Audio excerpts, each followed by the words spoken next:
Now back to Outdoors with Larry Ray on ESPN 790. Brought to you proudly by the Tennessee Wildlife Resource Agency, Gaston's White River Resort, and Barton Power Sports. Hey, good Saturday morning. Welcome back to Outdoors with Larry Ray. And wow, Brenda Valentine, the First Lady of Hunting from Booker Hollow, Tennessee. Always good to hear from her. Hey, and you know what? Yeah. She talks about all the squirrels. Now I'm licking my chops because I'd love to have me some fried squirrel and gravy. We haven't even gone 30 minutes into the show. And right now. I know you're always talking about that. Hey, we're going from Brenda Valentine to another world-class Yeah, this guy has really worked hard, 15 years to, to put together what the FLW Angler of the Year. And I know what Zach Johnson felt like at the British Open. I've got to ask Scott Martin, what did it feel like when they told you, Scott, that you won that award? Well, I'll tell you what, it was a true blessing. It's amazing. Appreciate you guys having me on. It's true. It's really amazing how much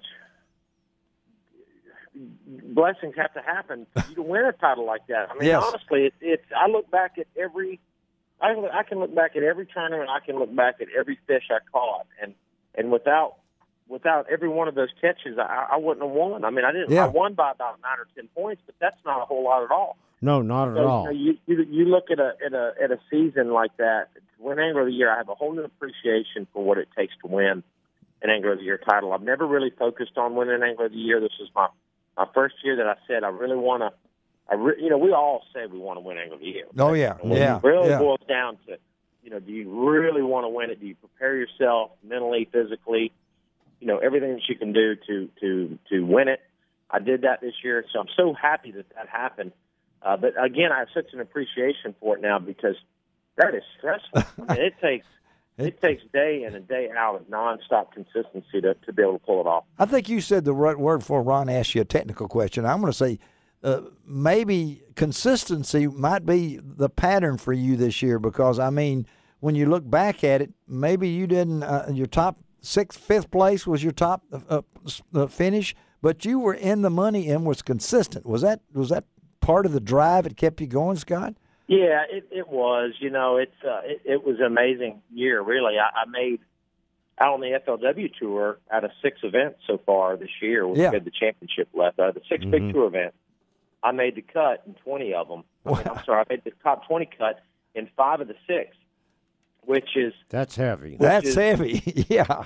It just doesn't happen that often to be able to pull that kind of consistency off. So it was really neat to be able to see. I learned a lot this year. I hope I can keep this going into next year. I learned a lot. I learned how to kind of evaluate your deals a little bit better and make better decisions. I fished with a lot of rods on the deck of my boat this year. I bet I had 10, 12 rods on the deck of my boat all year long. and I can look back at 5 or 6 of these tournaments and say to myself, man, I caught fish on 4 or 5 different rods throughout that event, or even each day. And that helped me, being versatile, with your equipment, being versatile with your techniques. Well, absolutely. A lot of people don't understand. You have to give the fish what they want, not what you want to use. Oh, that's right. That's right. Scott, let's go back to August 2011. Mm-hmm. You won a pretty good-sized tournament there. You won the Forestwood Cup. Yeah. There at Lake Ouachita. That's right. He's going back. In August 2011. And Deja Vu. Yeah, I hadn't thought about that. August of this year. Guess where it's at? Around 19th, 20th, 21st, 22nd of August. We're going back to Ouachita there in Hot Springs, Arkansas. Oh, I know. Are you excited? I am. I'm excited. I tell you, it's funny. After doing this for so many years, there's a lot of times we go back to lakes that I've done really well in the past. Mm-hmm. And that it does give me quite a bit of confidence when I go back to a lake that I've fished before. But one thing that I've noticed over the years, I used to get real excited, like, oh, man, I did good there last time. I cannot wait to get back. And, as habit, you run back to where some of those places are that you caught them, in the past. And you pull up and you go, man, right here on this stretch is where I came in second or I won the tournament. And you throw out and you start fishing and you don't catch anything. Zero. They're all gone. Yep. And so it's a little bit of a letdown. My point to that is, yes, I'm super excited going back to Lake Washita. It's a special place in my heart. You know, we have a little bit of some family connection out in that region of the country. Right. And you know, so I've got confidence. I love the lake. I'm going to have to relearn it just like it was if it was my first time. You know, because it changes. Water levels are different. Time of the year a little bit different. Right. It's just always different. Every lake's different. You know, year, so. Scott, how hard is it?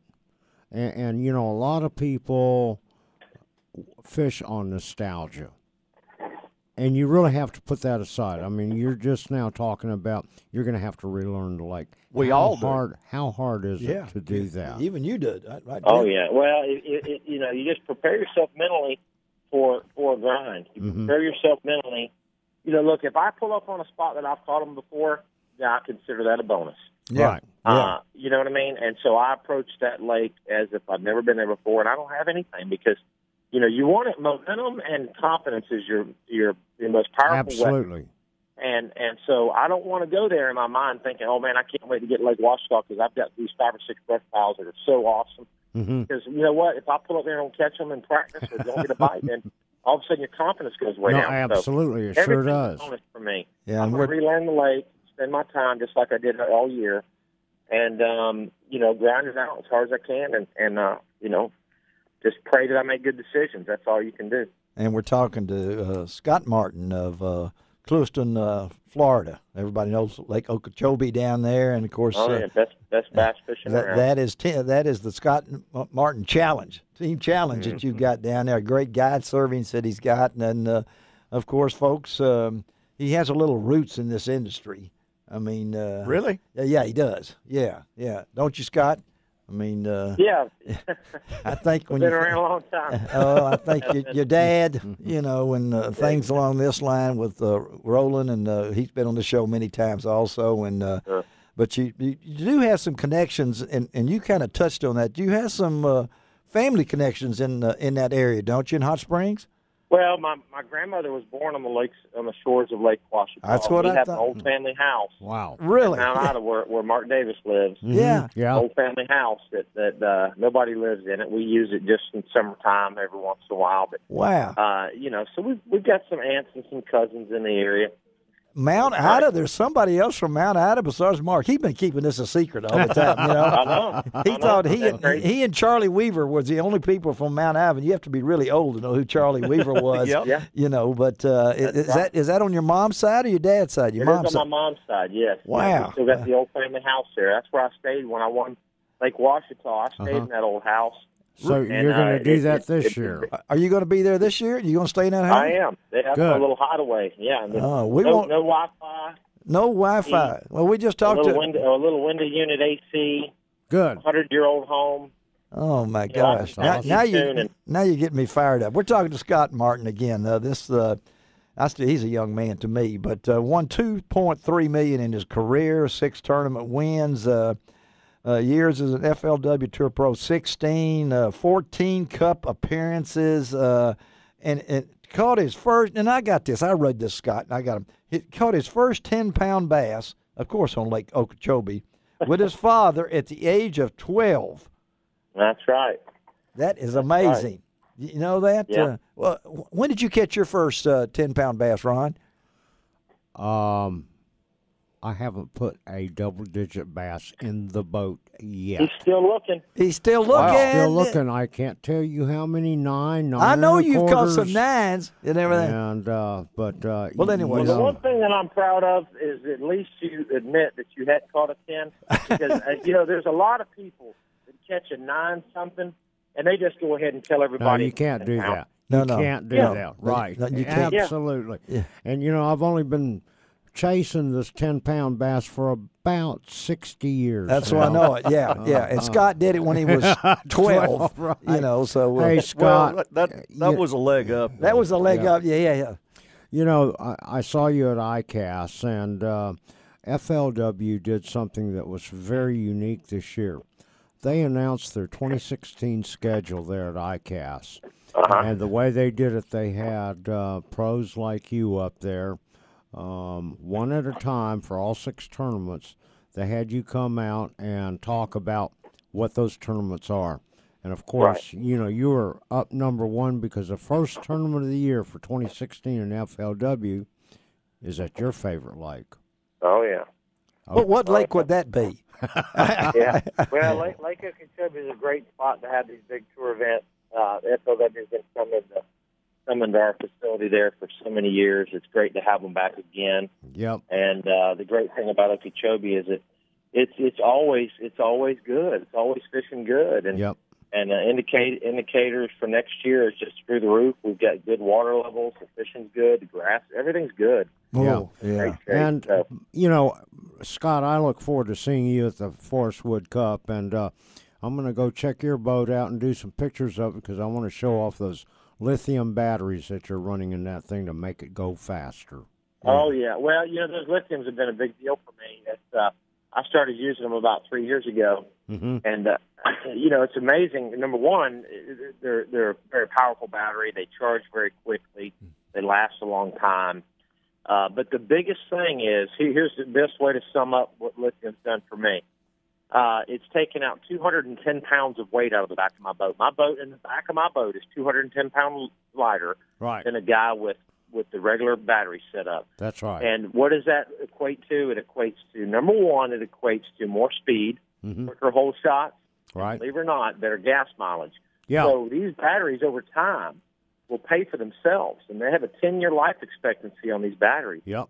So wow. I can have these batteries for 10 years, and if I'm saving X amount of dollars a year in gas, oh, yeah. then over time they pay for themselves. Your lead batteries do not pay for themselves. All they do is actually take money out of your pocket because they weight your boat down. And we ought to mention before we close out with Scott, he's driving a Ranger boat. Okay, let's get that in there for Randy and all the guys at Ranger. I've got the new G2 on the back. You do. I've got the G2 on the back. Yeah. That thing is cool. Woo, it's Awesome cool. motor. I love my setup this year. I've got the Ranger. I ran a Z521 last year, and I love that one as well. And I said, you know, I'm going to try this 20, the 520. I used to run the 20s, and I went ahead back to the 20 with that G2. And let me tell you something, guys. That thing's like a little Corvette. Man. I mean, when the fish aren't biting, it's just a fun boat to drive around in. Hey, you got to have something that you enjoy driving around because they don't bite every day. That's right. Drive around. Have fun with Scott. Scott, we'll see you in Arkansas. Yeah, Ron Wong will be there covering it for Outdoors Larry Ray. Scott Martin, you got a lot of fans up here in the Memphis, Tennessee area, buddy. And again, congratulations. And we got your cell phone now. We know where to find you, okay? So, all right. Hey, listen, before you guys go, everybody listening, find me on Facebook, Scott Martin Challenge TV. Yes. That's where I live and breathe. I'm the one posting stuff. Also, get on Periscope. Look up Periscope. We're doing some live stuff. It's a lot of fun. Cool. Get on Periscope. Join us on Periscope, Scott Martin Challenge. And follow along on YouTube as well, Scott Martin Challenge. We've got all kind of videos and cool tips coming along. So all right, buddy. Check us out. We'll have all this posted on my website, lroutdoors.com, all the connections to keep up with Scott Martin and everything else. Good luck, Scott, and we'll talk to you down the road, buddy. Thank you. All right? Thank you, guys. All right, let's take a break on Outdoors with Larry Ray on ESPN 790. We're squeezing a lot in here, and Greg Ratliff is going to put it all together. We'll be right back.